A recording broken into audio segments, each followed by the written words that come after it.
જય માતાજી મિત્રો, હું છું જે ઠાકોરની આપ જોયા છે ફિલ્મ સ્ટાર ચેનલ. તો આજે આપણે વાત કરવાની છે વિક્રમભાઈ ઠાકોરની ફિલ્મ ભોળાનો ભગવાન. તો મિત્રો મારામાં કોમેન્ટ આવી હતી કે ભોળાનો ભગવાન જે ફિલ્મ છે એ ઓટીટી પ્લેટફોર્મમાં લાવો. તો આજે આપણે એના વિશે વાત કરવાની છે. તો વિડીયો છેલ્લે સુધી જોજો અને જે લોકોએ મારી યુટ્યુબ ચેનલને સબસ્ક્રાઇબ નથી કરી તો સબસ્ક્રાઇબ કરી લે, જેથી કરીને નવી ગુજરાતી હિન્દી ફિલ્મો તમારા સુધી પહેલા પહોંચે.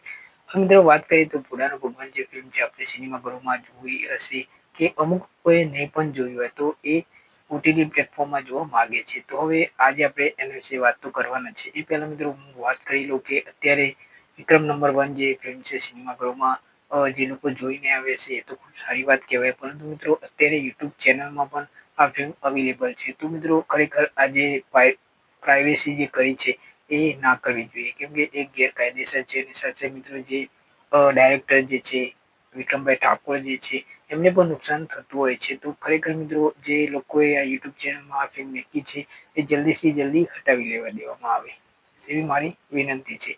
હવે મિત્રો વાત કરીએ કે વિક્રમભાઈ ઠાકોરની ફિલ્મ આપણે વિક્રમ નંબર 1 સિનેમાઘરોમાં જોઈ અને ખૂબ સારી પણ આપણને લાગી.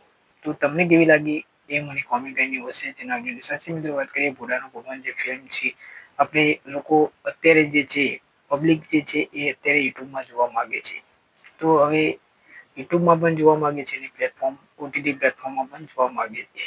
તો અત્યારે મિત્રો કહી દઉં કે ભોળાનો ભગવાન જે ફિલ્મ છે મેં પહેલા પણ કહ્યું હતું કે જે જોજો એપ્લિકેશન જે છે એમાં પણ આ ફિલ્મ જોવા મળવાની છે. કેમ કે મિત્રો જોજો એપ્લિકેશનમાં વિક્રમભાઈ ઠાકોરની ફિલ્મ જિંદગી જીવી લે છે, પછી આલુબેરું ગામડે છે, પછી ભાઈની બેની લાડકી છે અને એ બધી જ ફિલ્મો આપણને જોજો એપ્લિકેશનમાં જોવા મળે છે. તો આ ફિલ્મ ઓટીટી પ્લેટફોર્મ એટલે કે જોજો એપ્લિકેશનમાં ક્યારે આવશે. તો હું કહી દઉં કે આપણે વિડીયો બનાવવાની કોશિશ કરી રહ્યા છીએ કે જલ્દીથી જલ્દી જે ઓટીટી પ્લેટફોર્મ જે જોજો ઓટીટી પ્લેટફોર્મ એમાં આવી જાય. તો મિત્રો તમે કોમેન્ટ કરી એટલે હું આ વિડીયો બનાવી છે.